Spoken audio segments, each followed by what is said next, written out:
Greetings, my friends. Today, we're going to tackle the elephant in the room. I don't know if it's an elephant, it's something anyway. Because I always get this question from people after they get PMP certified: Phil, which certificate should I do next? And then when they put on their thinking cap, they narrow it down to Agile. And the question is: Phil, what Agile cert should I do first?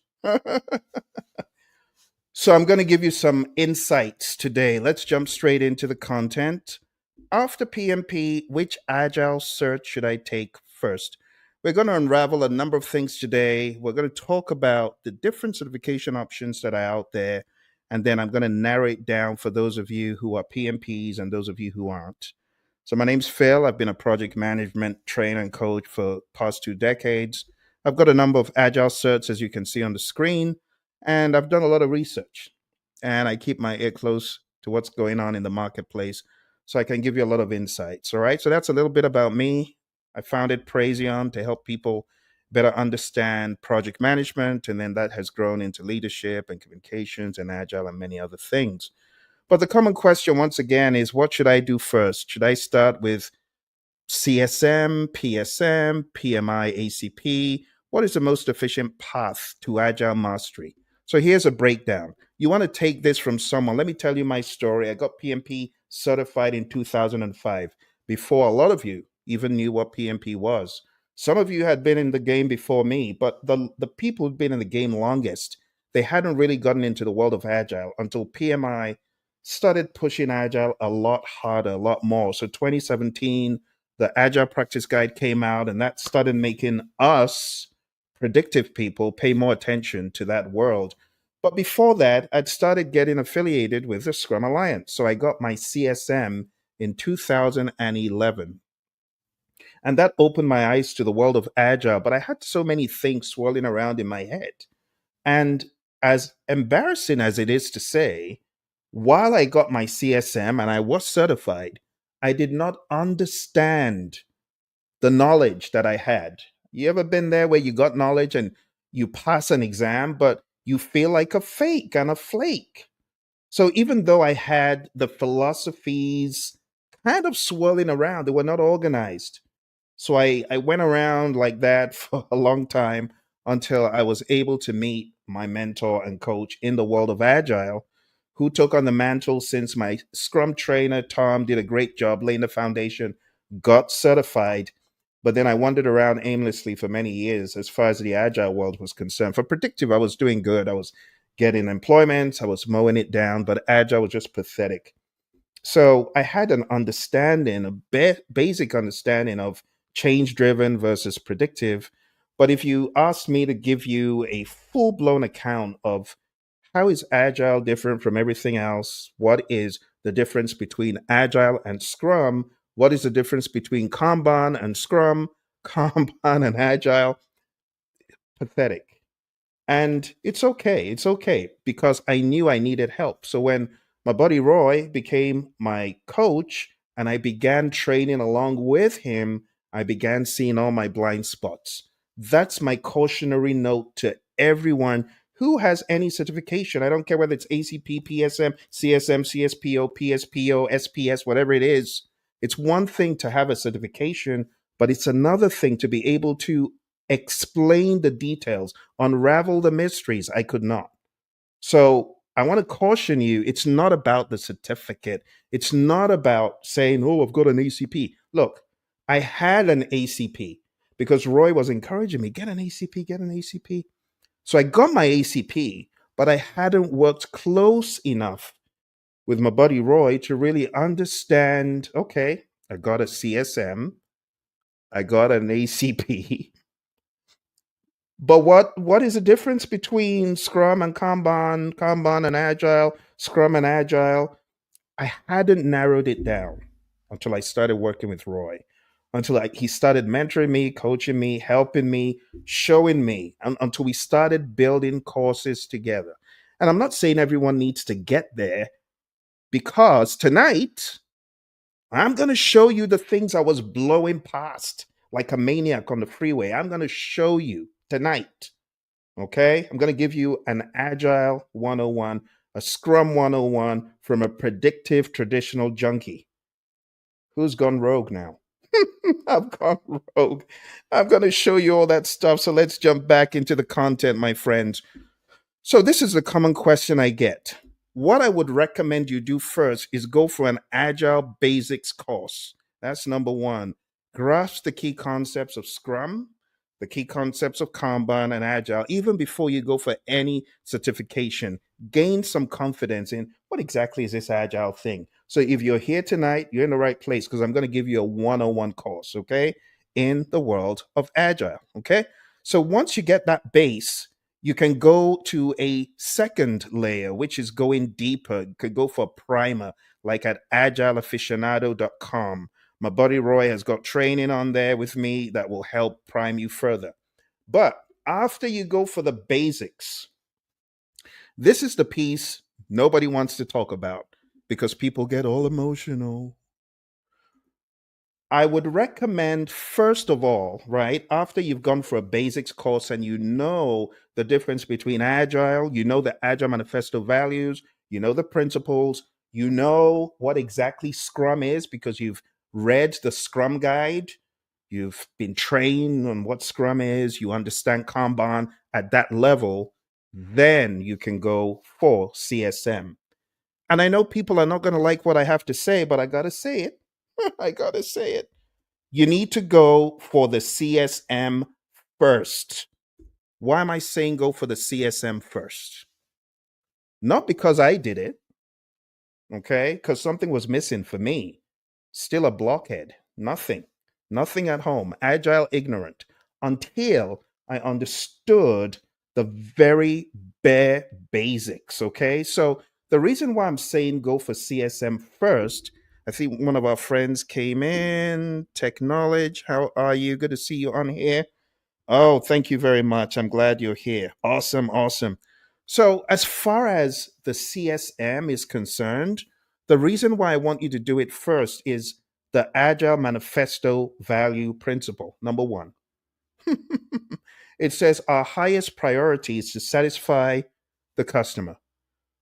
Now, I'm going to make you the customer through early and continuous delivery of what? Valuable product. If I am truly your friend, I'll show you where the value is. And the value is in understanding that the CSM certification, number one, is low hanging fruit. It's not as laborious. They do a good job in the training. You hear what I'm saying? You go for training. You don't become CSM magically by going into an exam without going into the training. You got to do the training first. And that forms the base. But hey, ask questions when you go for CSM. Don't be like me. Pay attention. I think I sometimes have attention problems. Pay close attention to everything that is being said and ask the instructor what you don't know. Honestly, I went in there and there were people who knew more than me. So what did I do? I shut up instead of asking more copious questions. I should have. So I ended up getting certified, but the certification almost didn't pass entirely through, which is why I was a bit of an agile blockhead. So don't do what I did. Get the basics before going to CSM and then ask copious questions. And then network. There were avenues to network. And I really didn't understand the nitty gritty. I don't know why. Maybe I got to class late. I don't know. Maybe I just had attention issues. But today, I'm going to make that right by showing you what I blew past. The things I blew past that made me agile ignorant, I'm going to show you tonight. Now, why else am I saying go for CSM first? I'm saying go for CSM first because when you go on the job boards, let's get on the job boards. Let's go there right now.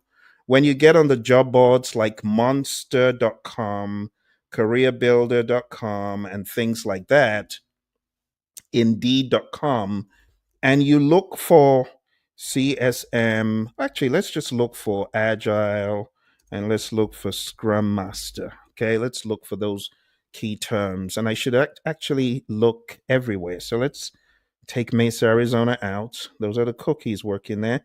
But let's take all that out and let's see what monster can come up with.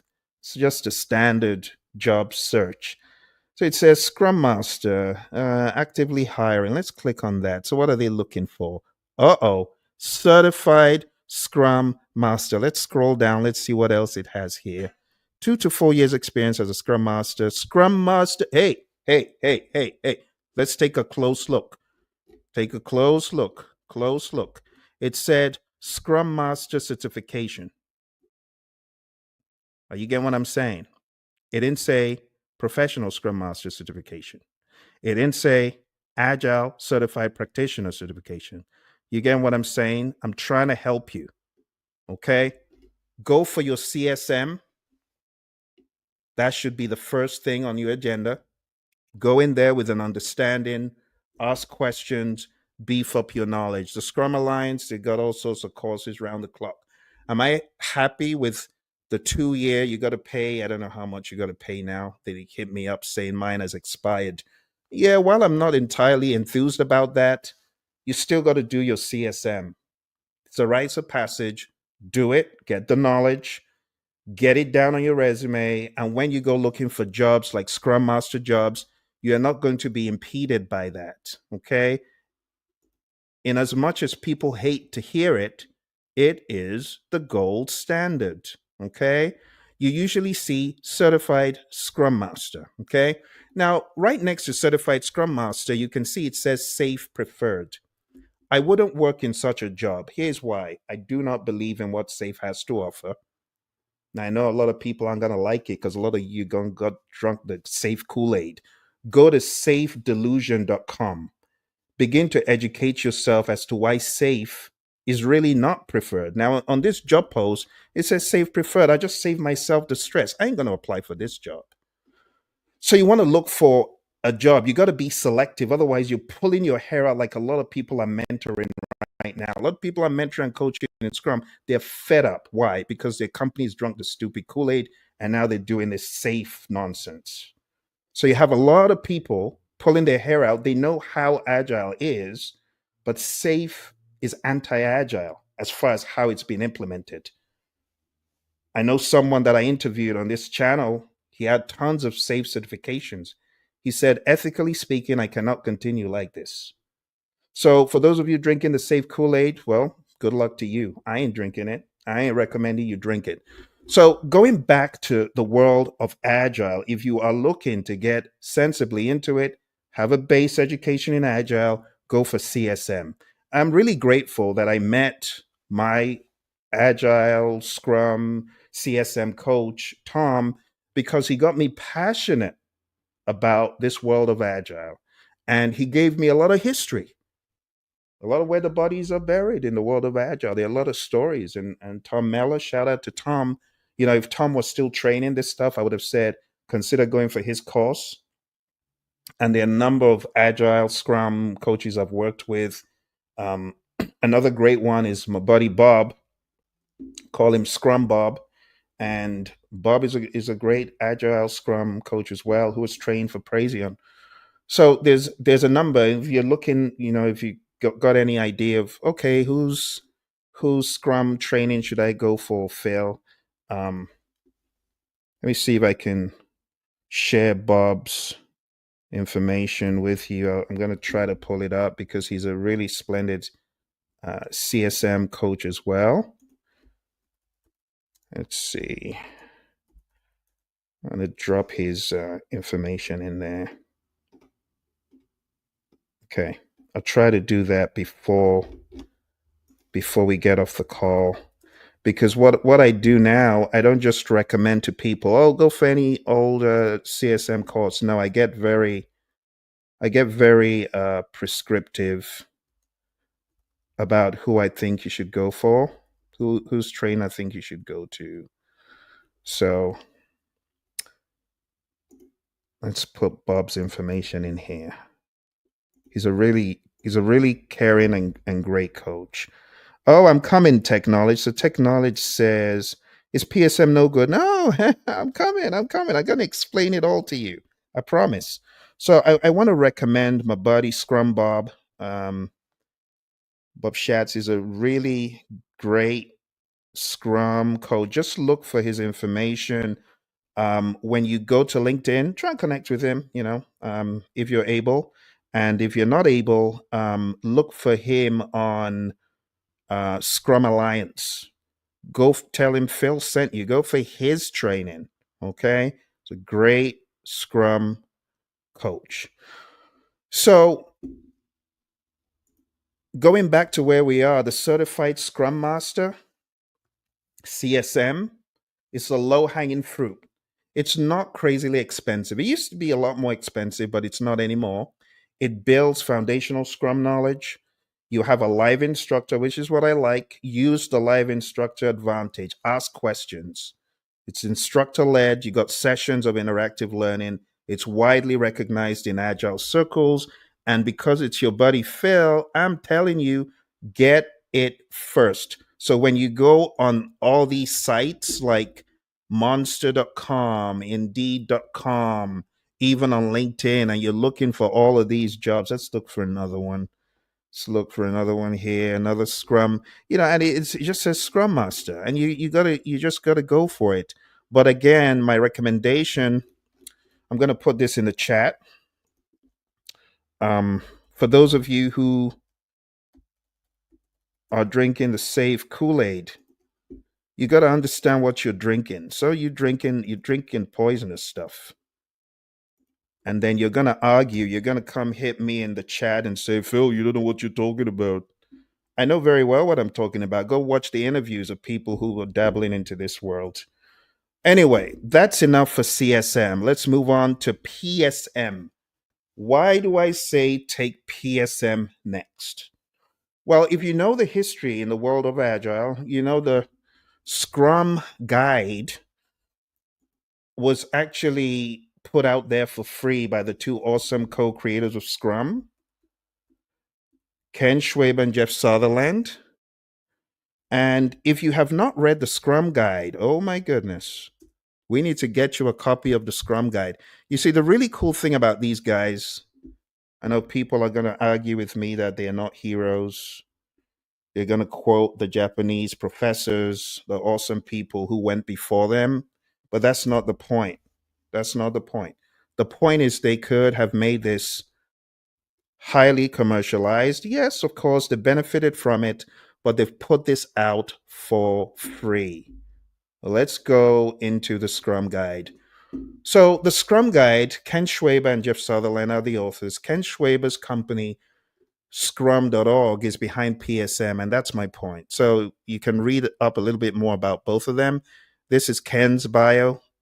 Ken co developed the Scrum process with Jeff in the early 1990s to help organizations struggling with complex development projects. One of the signatories to the Agile Manifesto in 2001, he subsequently founded the Agile Alliance and Scrum Alliance. Recently left the Scrum Alliance to found Scrum.org. So a lot of people still have beef with that. Good luck to you. Get over it. 30-year veteran of the software development industry, from bottle washer to boss. He's written 3 books about Scrum, Agile software development with Scrum, Agile project management with Scrum, and the enterprise and Scrum. He lives in Lexington, blah, blah, blah. Okay.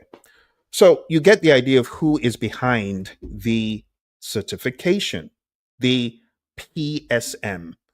Now, the professional Scrum Master, PSM1, because you got PSM1, PSM2, PSM3. The PSM1 certification is like your street cred. I know a lot of people are gonna not like what I have to say, but I'm very agnostic because I've been in the world of predictive and now the world of agile. So I really don't care what people think, but I'll just tell it like it is. So what I've noticed in the industry, the PSM cert is like your street cred. You got the CSM and that's all well and good, but if you're a real G, you can kill the PSM. You can tackle the beast. And it's a very ferocious exam because you got 80 questions in 60 minutes. So it's somewhat crazy for those people who are slow readers like me. When you get to question 60, you better check your clock because it's like you're running out of time. And by the way, these 3, I've taken all 3, so I'm able to speak credibly to all 3 of them and beyond. I've taken a lot of exams on Ken Schwaber's website. So let's go without much ado, because I know you're itching to see what this PSM is all about. So PSM is a very ferocious exam. It's just like you're trying to be roughed up by some street guy, and you fight back because it's a very vicious exam. The time is very vicious. Even those who say, "Oh, I got almost everything right on the test," yeah, still, it's like a marathon and a sprint all in one. So Ken is very. What I like about Ken's approach, he's like, we're going to put this out there, and we're not going to challenge people to put the cameras on them. So this exam is not proctored. You don't have cameras on you, but it will be foolish to, number one, fool yourself by getting someone else to take the test for you. You're shooting yourself in the foot. Because on LinkedIn, I don't know if you've gotten hit up by some idiots who think that this is the way to pursue a profession, a career, by saying, "Oh, we can take the exam for you." Even the PMP, you have some crazy people saying they can take the exam for you. So you're just killing your career if anyone engaging in that. So Ken doesn't it's not proctored like the breathing down your neck with a camera, like the PMP or the ACP, and nothing against that. But I'm just saying the philosophy is different, right? In the world of Agile, your fakery will find you out. There's only so much fakery you can put on. So anyone taking the PSM, it's on them, right? It's a very cheap exam. It's $200 for each attempt. In the past, I think it was a little bit lower. But what I like about what Ken does, he makes it affordable and available. And if you're really serious, the passing score is 85%, 60 minute, 80 questions, multiple choice. The questions are not, they're not a cakewalk. A lot of people fail this exam. It roughs people up. If you don't, I remember the first time, the time I took this exam, and I told Roy, I passed the exam. He said, you probably do know you're agile now, don't you? You got to remember, he's my agile coach. So he encouraged me to go for this exam, and I went for it. But I didn't just go for the PSM. I took the PSM, I let it digest. And then I decided to go for the PSPO because I wanted to challenge myself even more. And I'll just say at this point, even if you are a product owner, it behooves you to go for the CSM first. And if you wanted to go for the CSPO, which I didn't put on this radar chart, you can go for the CSPO. Great knowledge is only going to help you. And then you can go for the equivalent, the PSM and the PSPO. A lot of people may not agree with what I have to say about it being a street cred exam, but I know it is. If you're a real G, you can kill the PSM. If you're a little bit half baked or not fully seasoned, Ken's exam is wild. So I took the PSM, I took the PSPO, I took the PAL, Professional Agile Leadership on Ken's site. And since my clients were asking a lot about scaling, I noticed Ken had the Nexus Guide and the Scaled Professional Scrum. So I ended up taking the Scaled Professional Scrum because I wanted to get into his head and see what he was thinking. And all the people that work with him, I want to get into their heads. So I actually put out a very extensive video on the Nexus Guide. You can find it if you just Google Nexus Guide Praizion or SPS Praizion or Phil. You should be able to find the video that I put out a couple of years ago.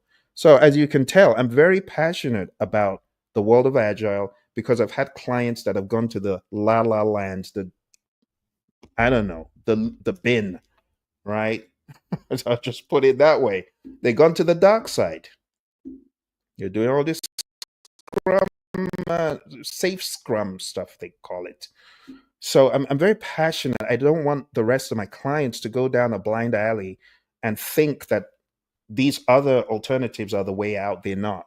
If you really want to scale, I would say, first of all, think agnostically. I think on Praizion.com, we have a course. My buddy Roy and I put out a course there. It's called Common Sense Scaling. So learn the common sense way of scaling first, agnostic. A lot of people, they don't even descale. They're just thinking of scaling for no, you don't even need to be in that world. Your singular teams are garbage. What are you scaling? You're scaling nonsense. You should focus on the right stuff.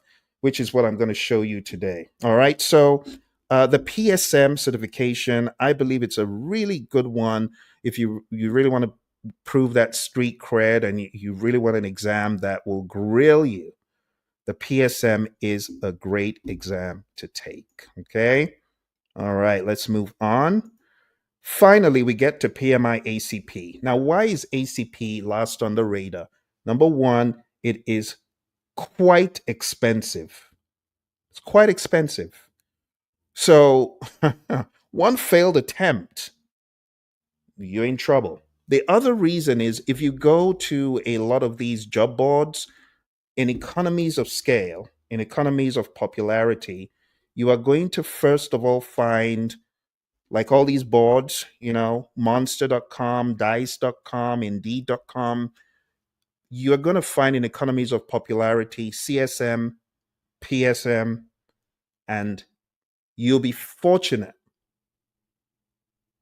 to find an ACP mention. Okay. Now, that shouldn't trouble you if, watch this, that should not trouble you if the reason for you going for ACP is not for clout, but for the process and the journey. You get what I'm saying? If you're going for ACP for clout, there's no one in the stadium. Sorry. You're just going to do your home run and you ain't going to get no cheers because a lot of the recruiters don't even know it exists, let alone care. But if you're in it because you want the knowledge and the more robust build out of understanding and the different options that are available to you as an agilist, when you go, watch this, for the right ACP training. The ACP certification is only as good, only as valuable as the training you went for. If you went for crummy one a penny to a penny training, and honestly, I'll just be frank. If you don't have an agile mentor coach that knows the ropes, explaining stuff to you, you're just freewheeling thinking. Because I believe a lot of the agile world is tacit knowledge. It's not explicit. You think you got it, but you don't got it. And then you start making all these blunders. But if you went for solid ACP training, like my buddy Roy and I, before the exam changed, we had a course out there, agileprinciple.com. It's still out there. This course will grill you for all your worth. This will make you a sensible, minted, knowledgeable, pragmatic ACP. But we're not training the course live anymore. And we did not update it because we felt the updates were outside of what we believed should be presented in the agile arena. But the previous course is out there. It's called agileprinciple.com. If you want to take the course, it's out there. Okay. And then we also have the smaller course, agileaficionado.com. But coming back to the ACP, it is only as good as a training you went for. If you're looking to get a job, you'll be fortunate to find a hiring manager that says, "Oh, I know what that is. You got ACP, fantastic." Now, I know that there are a lot of PMPs and a lot of ACPs, about 60,000 or so. So it's possible you run into someone who actually knows what the certificate is all about. But if you don't, the real value from the ACP, it has to come from the training. Because when you get your ACP certificate in the world of Agile, no one cares. Compared to the CSM, compared to the PSM. So I've trained a number of people for the ACP. And my focus with my buddy Roy when we trained these folks was not to just get ACP. I got ACP. I was still an agile dummy. Are you listening to what I'm saying? It's not about taking a test. I was agile ignorant, pathetic. I look back and I'm like, oh my goodness, thank you, Lord, for Roy. Thank God for Roy. Because if Roy hadn't come into my world, I'd have had all these certifications, but they wouldn't have passed through me the way they have. He has made it pragmatic. I have practiced this stuff. I've put it into my pipeline, into production, right? I am now a seasoned practitioner. I had the certificates, but I wasn't. And that's why if you're thinking of going for ACP, I'll just say be careful that you don't base your hopes on, okay, I get ACP and the world of opportunity is going to. No, your best bet is CSM for that. CSM, get CSM and then make it pragmatic. Begin to apply agile principles and values to your world. I apply agile principles and values to everything I do, even if I'm doing a minute project. I'm going to be applying those. They've now become ingrained. So you can tell what is agile and what is not, even in the real world. And as far as Scrum is concerned, it's a very helpful framework. And as you begin to go more into the world of Agile, you see that you can use Scrum with a Kanban view to the world that you're in, but you don't have to use a Kanban board. Okay. Another myth I would like to dispel is using Jira makes you an agilist. It does not. Jira is just a conduit for tickets. What makes you agile is not the software, it's not the version one, it's not the rally, it's not the Trillos. It's up here, your mindset. So I often say agile is not a methodology, it's not a framework. It is a mindset, a philosophy that enables you pivot to the ever changing world around you. You got to pivot. That's the thing about agile. Agile requires action, but it starts off in the mind. Okay. I'm going to show you some examples today as we go through just to make sure that this sticks. So, in economies of scale, my friends, CSM gets you quickly started. PSM builds deeper Scrum expertise. The ACP expands your agile toolbox. And I will say, go to the best course. Our course was the best course, but we're not doing live or Zoom training anymore. We're not happy with the syllabus, but we got the old one out there. Go to agileprinciple.com. It's out there. Or if you want a basic course on vanilla flavored agile before you begin your journey, go to agileaficionado.com. The agileaficionado.com, it'll take you straight into the program and you can begin studying with us right away. So right over here, we've got the Agile Aficionado course. It'll get you straight in. But I don't even want to wait till then. I want to actually hit you up with some stuff tonight for those of you who are on the call so that when you're getting off the call, you're already thinking in a more agile way. Okay. So agility. Agility is the key to survival in business. Mike Tyson said everyone has a plan until they're punched in the face. Everyone had a plan till COVID sucked people in the face, sucked companies in the face. And then where were they? Nowhere. The law of adaptability, businesses that fail to evolve fade into history. Those that embrace change will be able to compete and survive. Agility is not an option, it's a necessity. You think about the giants that fell, the likes of Kodak, right? Blockbuster, Circuit City, Toys R Us. These are examples, many companies that came long ago, but they did not survive. Unfortunately, they did not adapt. Kodak said, oh, we want our hardware to stand the test of time. We're not going to go digital. Where are they? Blockbuster, they ignored online streaming. Netflix is now the king of the hill. Hollywood is at their feet begging, give us a part, give us a part. I mean, that's what agility is about, right? Circuit City, they were not very quick to go online. Amazon ate them for lunch. Toys R Us, Amazon ate them for lunch. TM Lewin, one of my favorites, they almost went completely under. The assets had to be purchased. So when you think of these stories, Blockbuster versus Netflix, or you think about Circuit City versus Amazon, or you think about the businesses that survived, it's very evident. Apple, they ate Kodak for lunch. Who would have thought, right? What about Tesla? Who would have thought, right? So agility is all about pivoting. Darwin's law applies to business.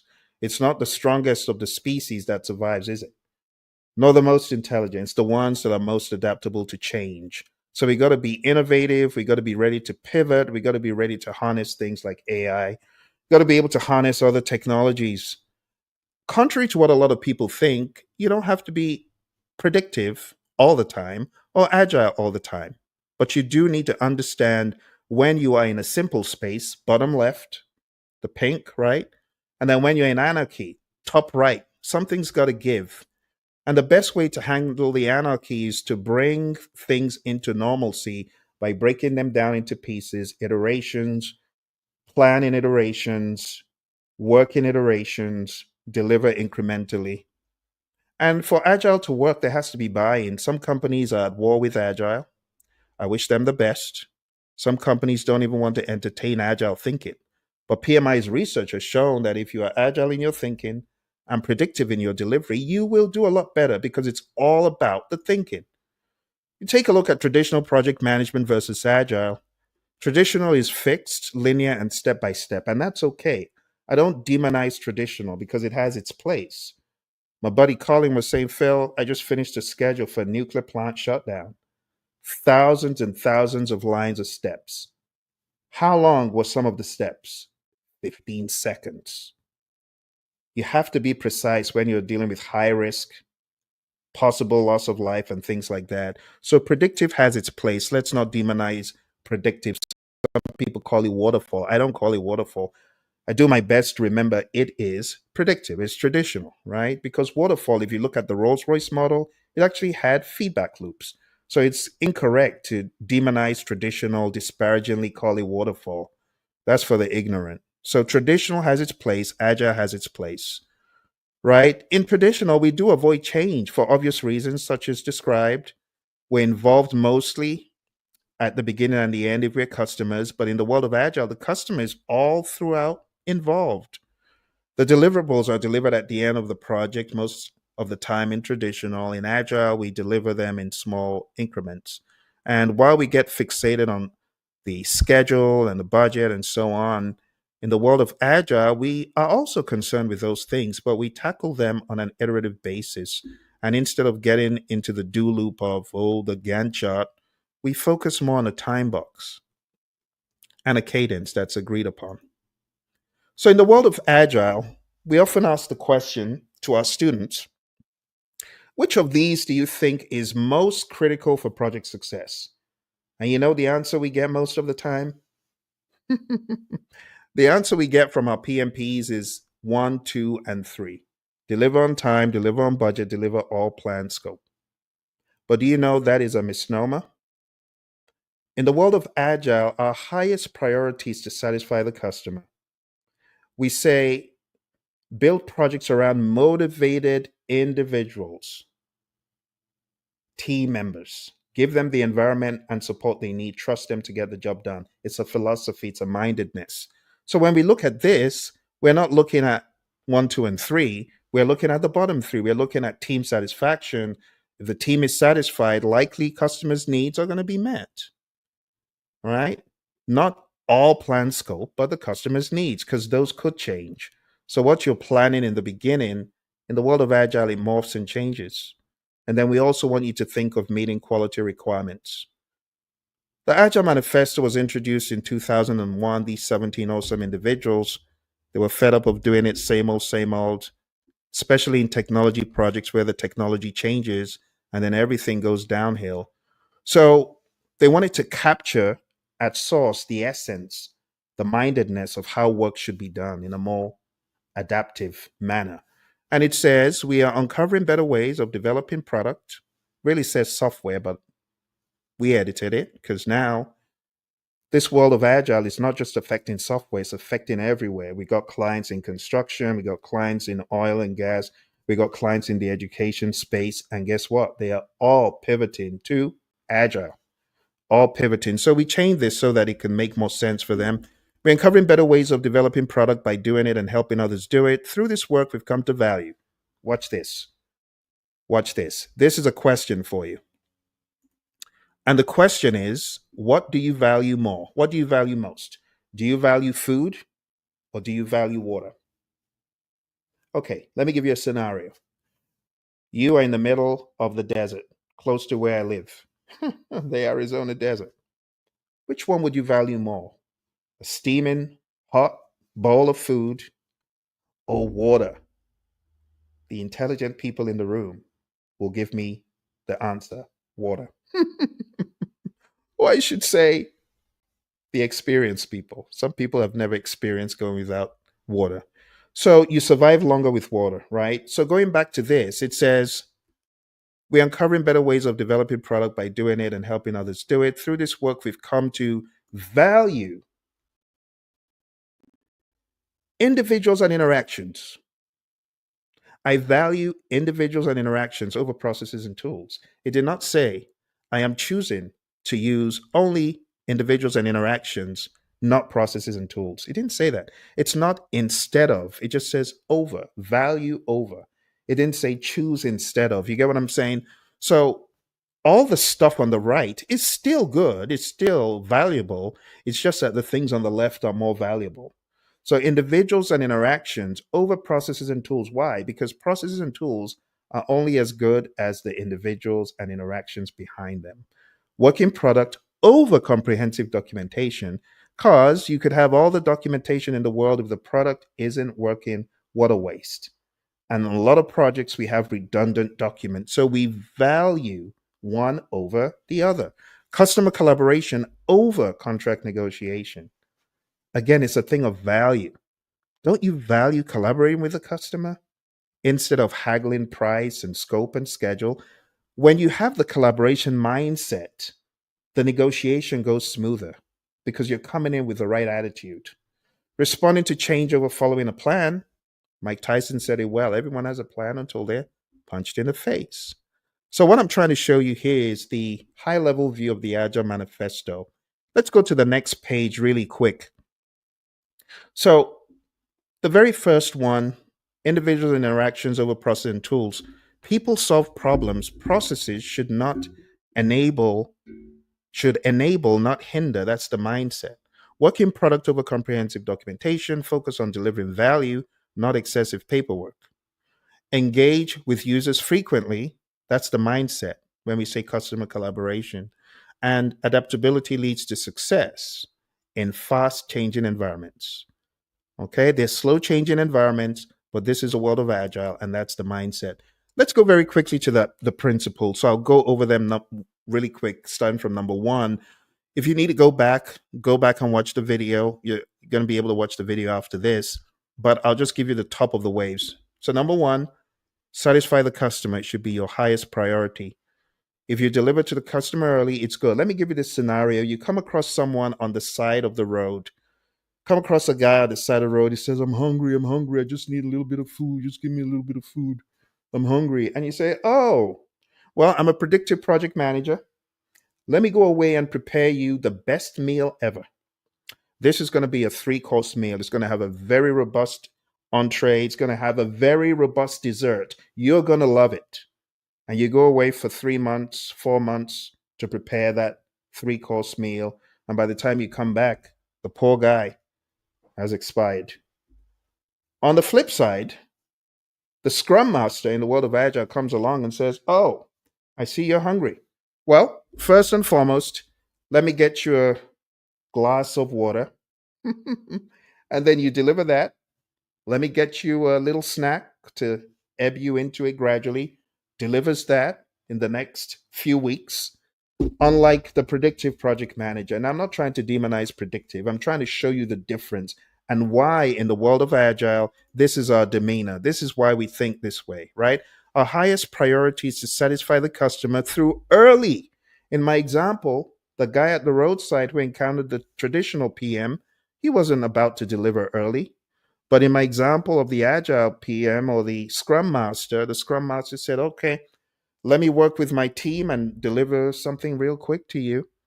Because value delivery is of the essence. Sometimes the business is about to fold or there's a crazy situation going on. So we want early and continuous delivery. Early, but we don't want you to stop. Don't stop the party. Keep bringing the cake, keep bringing the dessert. It's okay, but at least deliver value.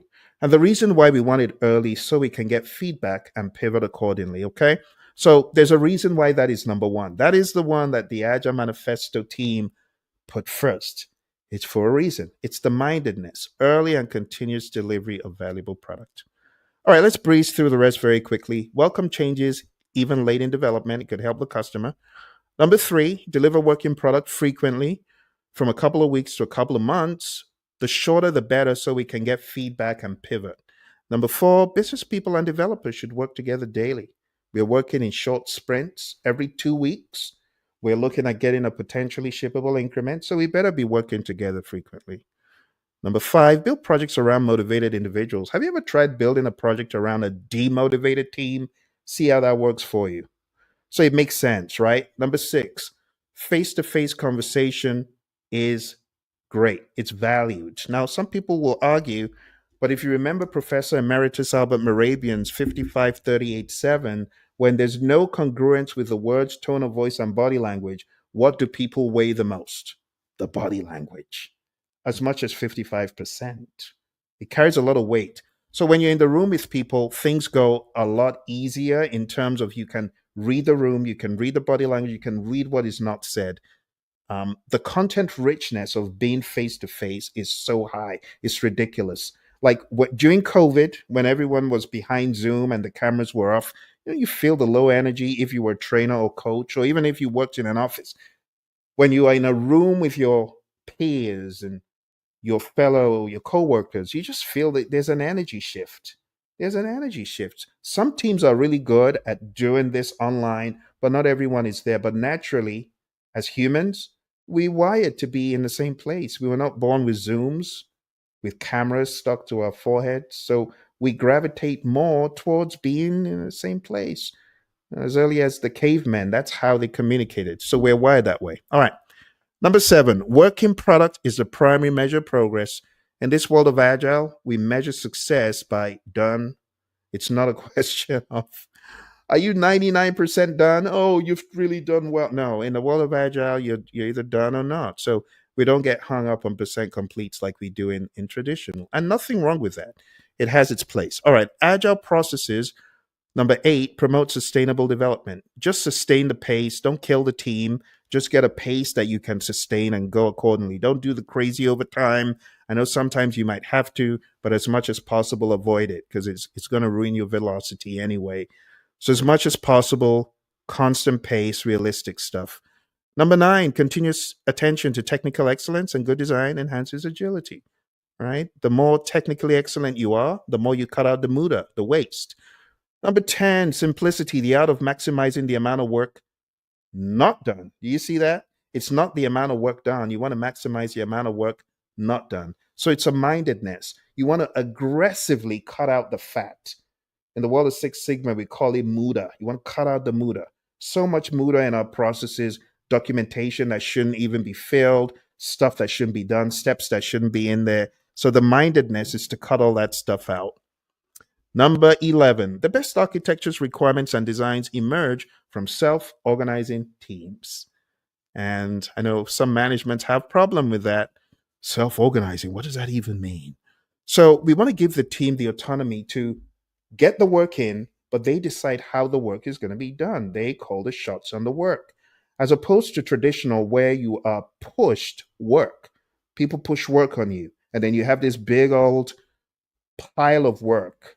Instead, in the world of Agile, the team members pull the work to themselves. So it's like a just in time mechanism as opposed to how we do things in the world of predictive. Predictive is push, push, push, but in this world, it's pull, right? So we give the team the autonomy, it's self led, it's self policing, it's self managed. And number 12 is the brutal honesty that comes when you leave the team, a mature team to do this at regular intervals. Doesn't have to be every week or every 2 weeks. It could be every day. It could be every second.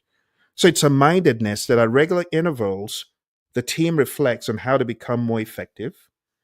It's usually the last thing done at the end of each iteration or sprint, if you're in the world of Scrum. And then they tune and adjust their behavior accordingly.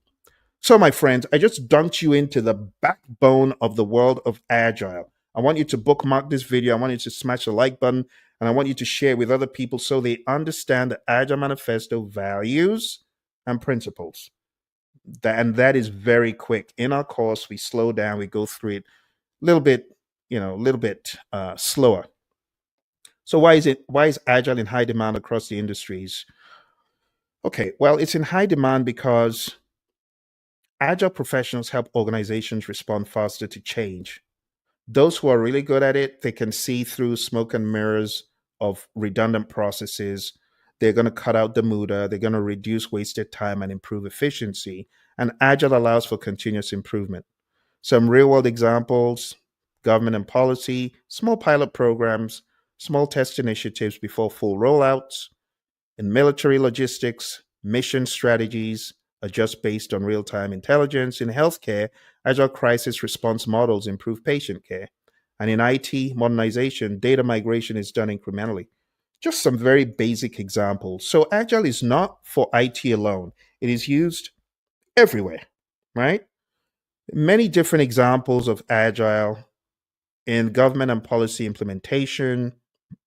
Let's say a federal agency is implementing new climate policies. They could use Agile to pilot small initiatives, like in my example. So instead of enforcing nationwide regulations overnight, the Agile mind says small pilot programs: test, adjust, expand. In logistics, as in my example, the special forces team could adjust mission strategies based on the real time intelligence. If it was predictive, it would be a rigid plan. But when real time intelligence is coming in, you just be more agile. What about in healthcare? Good example was the crazy COVID. Agile teams could rapidly respond to vaccine distribution models. When it comes to tech and IT, agencies implementing cloud computing use Agile to migrate data incrementally. Instead of shutting down all systems overnight, teams transition departments one by one. They test stability, they get feedback, they put it back into their processes, procedures, and adjust. So a lot of people don't understand that the US government, I guess I need to make sure that this is still up with that crazy Dogehammer going around. But let me share this with you, the Agile Assessment Guide. Okay. And this has been around for a while. So the sensible thing will be for this to be kept up. I hope it has been kept up. But what I really love what they did, and I told you about my buddy Scrum Bob, right? Bob Shat. So Bob was part of the team that put this together, the Agile Assessment Guide. In fact, I got to know about it because of Bob. So a huge shout out to my buddy Scrum Bob. But what I really love about this is, number one, it is free. I'm going to put a link in the chat right now for those of you who are keen on. Oops. That's it. What have I done? Oh dear. I got to get back in here. Uh,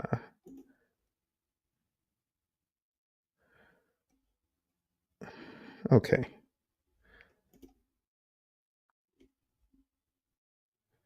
Okay. Did I get lost? Thought I got lost for a second. Okay.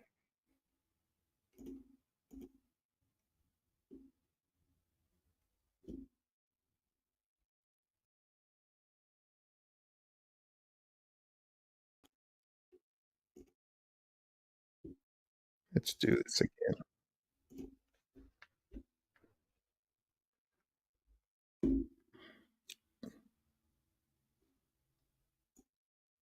Okay. Am I still here? Can you folks still hear me? Am I in or am I out? I can't even tell where I am right now. Let's see. Okay. Okay, I am here. For a second I thought I got kicked off. Okay, I see what's going on. All right. So let me go ahead and put this in the chat. I was hearing myself a couple of times. Okay. So there you have it, my friends. This is the link to the Agile Assessment Guide. And as I was saying, what I really like about the Agile Assessment Guide is the fact that it's free, and also the fact that it is a government effort. I quite like the fact that the government actually put some money and time, and we had volunteers like Scrum Bob, he's one of the volunteers, but they spent time putting this together. Let me put it on the screen so that we can share it together. All right. So here we go. I hope you only hear me once. Hope you're not hearing me multiple times. But this is the Agile Assessment Guide. So take a look at the table of contents. Really, really cool. You got the background. You got the Agile adoption challenges in federal government. I love this. Agile adoption best practices, overview of Agile execution and control. So you can see it's very pragmatic. Requirements, development, and management in Agile. Agile and the federal contracting process, Agile and the program monitor and control process, Agile metrics, if you can believe it, earned value actually made its way somewhere in here. But it's a very impressive document, and I was really excited when Scrum Bob introduced me to it. So there you have it. It's a free resource. Highly recommend that you download it and you can use this. Okay. So let's go into a little bit of Scrum because I haven't really gone over Scrum with you. I showed you the Scrum guide and I haven't really shared a lot about Scrum with you. So let's jump straight into Scrum very quick so we can round up. So, what is Scrum? Scrum is a framework, it's a lightweight, easy to understand framework that allows you to take on complex problems and get results in iterative ways. You got the transparency clause, that's a pillar that it's built on. It's built on inspection and it's built on adaptation. And Scrum has been used by millions, millions and millions of organizations across the world. A lot of our clients use it. And honestly, it's not just used in IT, it's used all across the board. Scrum helps teams deliver value quickly and adapt to change. And many professionals actually unknowingly use some forms of Scrum. It's a structured way to implement Agile in real world projects. So if you take a look at this, I'll start off right here in the middle. In the middle, we've got sprint, 1 to 4 weeks, realistically speaking. That is not to say that you couldn't have some teams practicing Scrum in shorter sprints, but a sprint is a time box in which the work gets done. If you move to the left now, you can see the product backlog. The product backlog is a backlog of all the stuff that has to be done. Think of it as a list. And in that list, we've got, in economies of scale, massive tasks. We got small tasks or small requests. The thing about the product backlog, you hear people referring to these as requests. Some agilists refer to them as requirements, but we like to think of them more as customer oriented requests because a requirement is a must do, like the system must, the system shall. But the product backlog in the world of Scrum is not that. It's really a customer oriented request log, if you will, because these things, they might be done and they may not be done, depending on the value. And that's why some of you, you've learned the Moscow technique to be able to sift through these and say, what is a must? What is a should? What is a could? What is a would like? Must have, should have, could have, would like. So the product backlog is the first thing you see here on the left. And the product backlog needs to be broken down. It needs to be worked on. And we call this backlog refinement. So early on, before we get into any sprint, there should be an understanding of what exactly is in the backlog. And let's decompose it and break it down so that we can work on it in a sprint. And that takes us to the sprint planning ceremony. The purists will say, it's not a ceremony, it's an event. They take offense. But honestly, I don't care. I just call it event or ceremony. Depends on how I feel on that day. But the bottom line is it's a meeting, right? So the sprint planning event, this is where we're going to break down part of the product backlog, and then we're going to get part of it to work on in that sprint, and that's a sprint backlog. So the sprint backlog is a subset of the product backlog. Not every item in the product backlog will be done, but what is in the sprint backlog, the hope is that it is going to get done in that sprint. As you can see at the top there, we got the daily scrum, right? The daily scrum is where the team meets for 15 minutes every day, same time, same place. If the team is virtual, they can do this as well. But there are three questions that the junior teams, the young teams, they generally start off by everyone going around the room, just the developers, not the scrum master and not the product owner, because we got three roles in Scrum, as you can see on the right. So the product owner knows what is in the backlog and why it's in the backlog. And they are the reason why it's in the backlog, because it's from the customer. And the product owner is like a voice for the customer, is like someone representing the customer. Then we have the Scrum Master, who's like the coach. And then we have the developers or development team that we loosely refer to as team on this slide. So in the daily scrum, it's a development team really that speak, that share ideas, that say, okay, this is what I did yesterday to move us towards the goal, or since our last meeting to move us towards the goal. This is what I'm going to work on today to move us towards the sprint goal. And these are the impediments that I'm facing. So this is not where you bring in people from outside, you bring in customers. No, except for any particular reason, the team agrees for some exceptions. You generally don't want the senior management there. You generally just want product owner could be there, scrum master could be there, the developers are there, and they're the people who are really doing the speaking. The scrum master is taking note, product owner is looking on, taking note. But as teams get more mature, the product owner could at some point decide, okay, I'm not going to be here because maybe they've got multiple teams they're working with. Even the scrum master may not be in the daily scrum. You see, there's this misnomer that the scrum master must be in every daily scrum from now till forever. But if they're working with multiple teams, as they do get worn quite thin in some companies, they could leave the development team to do it themselves. Okay. All right. With that said, that's the daily scrum, but that's not the only way the daily scrum could be done. You could decide to walk the board, which is a different way. If you have a Kanban board, you start with the items closest to being done, and whoever owns that could speak to what is preventing us from getting this to done, what are the impediments in our way, and such and such. All right. And then we have backlog refinement, as you can see, which could happen in the middle of the sprint. And the reason why it's grayed out is because it's optional, doesn't always have to be.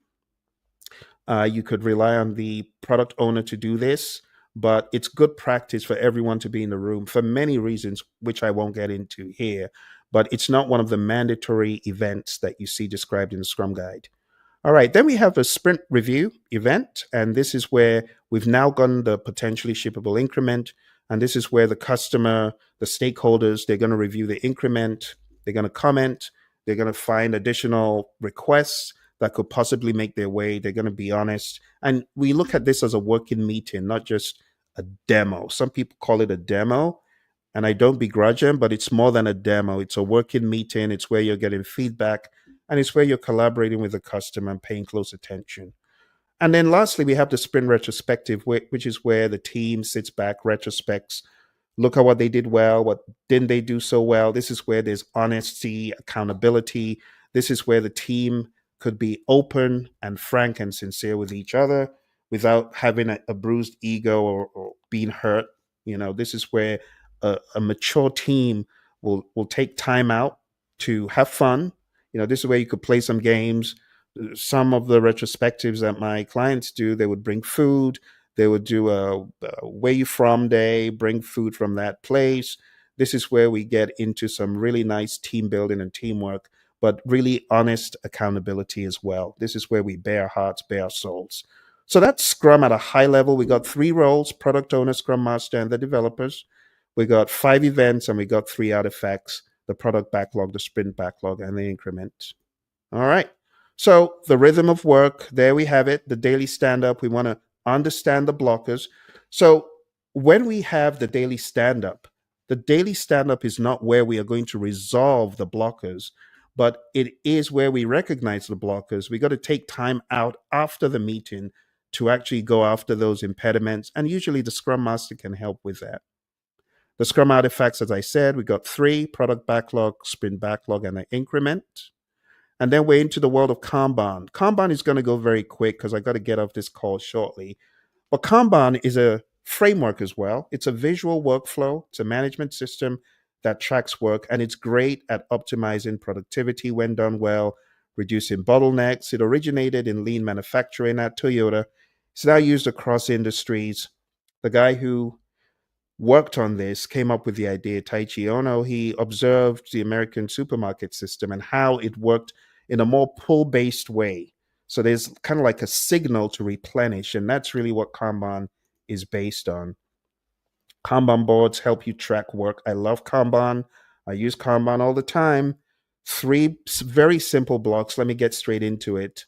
You got to do, doing, and done. So as your work is coming in, it stays in the to do. When you begin doing it, you push it into doing, and it serves as a great reminder, great visual indicator of what is being worked on. And when it gets to done, you push it into done. Now you can break down your Kanban board into other lanes, into sub processes. You could say to do, in progress, review, and done, if that's your world. So you could break it down like this. You can also add a blocked column so that if you have any work that is blocked, You want it to be very visible, and the team knows, and whoever's resolving that impediment understands. So here's another example from a federal logistics team. And how Kanban works with workflow efficiency is it reduces multitasking. One of the things that we do in this world, at each lane, at the top of each lane, we have what we call WIP limits, work in progress limits. So if we have a number on top of in progress, it means you cannot have more than that number in the in progress column or in the review column and such and such. It speeds up delivery and improves accountability. Final thoughts: Kanban provides a visual way to track and optimize work. It limits work in progress, shows better efficiency, and Kanban can be used for career growth, can be used for job searches, and many things. Very quick word before I jump off the call. Some of you are looking to pivot your career. If that's you, we got a program at career.pmsucceed.com. We started that today. It helps people to elevate their careers, whether you're a project manager, whether you are a scrum master, whether you're a director, VP, whatever. We're going to take people to that next level in their careers. Okay, so that's available at career.pmsucceed.com. And for those of you that were not here when I first of all made it clear that we have a course in the world of Agile, our course is called agileaficionado.com. So if you go to agileaficionado.com, you'll be able to take this course right here. If what I've shared has piqued your interest and you want to learn more about Agile, you want to get into that world, go on down to agileaficionado.com. And if you're stuck, one of the cool things about Agile Aficionado, it's a good primer for all of the certifications that I showed you here. For those who were not here when I covered it, the order should be CSM, PSM, ACP. There are reasons. There are reasons. I know I have a lot of ACP fans. Hey, I got the ACP as well. So don't feel offended when I say take it last. Listen to what I said, okay? That is my own perspective and that is my own rationale. Any questions on anything I shared? Any concerns? Now's a great time to share them. My friends on Instagram, where are you? Oh dear, did I lose my friends on Instagram? Okay, I see you. My friends on Instagram, Anthony Akua, just looking to laugh. Thank you for coming through. What about my friends on YouTube, on LinkedIn? Any questions? Any concerns that I can answer? Don't be a stranger. Did you get Bob's information? Because I said those of you, so I shared a few links. That's a link to the Agile Assessment Guide. And then there's also a link from a buddy, Scrum Bob. If you want to take the CSM, look for Bob on the Scrum Alliance site. To my friend who came through earlier, Tech Knowledge, PSM is actually very good. It's just that it's very vicious, very vicious. So, like some of my students, I prepare them so well that they can tackle the PSM. I have at least 6 or 7 of my students that have killed the PSM, right? So I prepare them to do that, which is why I said if you go to the Agile Aficionado site, let me put it in the chat, agileaficionado.com. If you go to agileaficionado.com, you can sign up for Agile training and coaching that will get you in ship shape peak performance, because that's what a lot of my students do. I even had a couple of students, they're crazy. Before they got PMP, they got PSM because they were so well prepared from the Agile Aficionado training, right? So if you come on the Agile Aficionado training and you're looking to take PSM, I'll encourage you to take it. But I usually recommend the order needs to be CSM, PSM, ACP. If your situation is different and you're trying to become a product owner, especially product owner by fire, they just push you off the ledge and they tell you you're now a product owner. If that is like you, then yeah, you might want to take the CSPO earlier, right? You might want to bump that up on your priority scale. All right. Any questions? I don't see any questions. Well, I'm going to say thank you all very much for joining me. I appreciate you. I wish you all the best, whatever you're working on. I hope whatever you're working on results in success. But thank you. I'll speak to you again very soon. Take care.